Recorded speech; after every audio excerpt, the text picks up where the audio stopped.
बच्चों, आज हम कुंवर नारायण की लिखी हुई कविता के बहाने को पढ़ेंगे। इस कविता के माध्यम से कवि ने कविता की निर्माण प्रक्रिया के विषय में बताया है।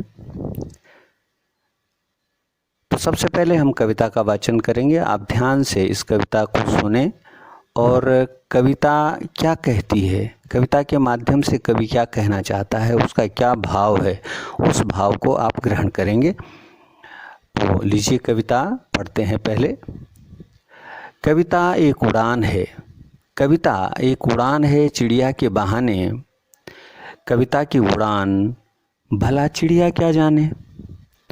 बाहर भीतर इस घर उस घर, कविता के पंख लगा उड़ने के माने चिड़िया क्या जाने।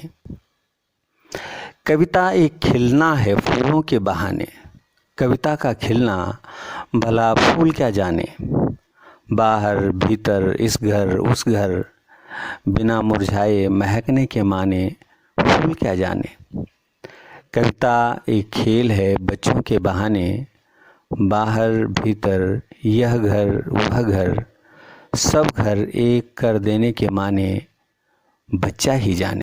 बच्चों, कविता चिड़िया की उड़ान की तरह होती है। जैसे चिड़िया उड़ती है, उसी तरह से कविता में भी कल्पना की उड़ान रहती है। जैसा फूल विकसित होता है, खिलता है, ठीक उसी तरह से कविता भी खिलती है।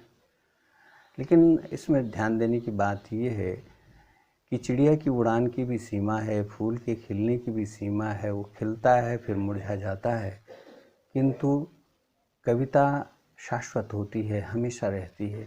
ठीक उसी तरह जिस तरह बच्चों के सपने, उनके खेल असीमित होते हैं, शाश्वत होते हैं।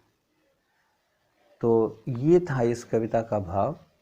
आप लोगों को जो भाव ग्रहण आप लोगों ने किया है, उस भाव को आपने लिखना है।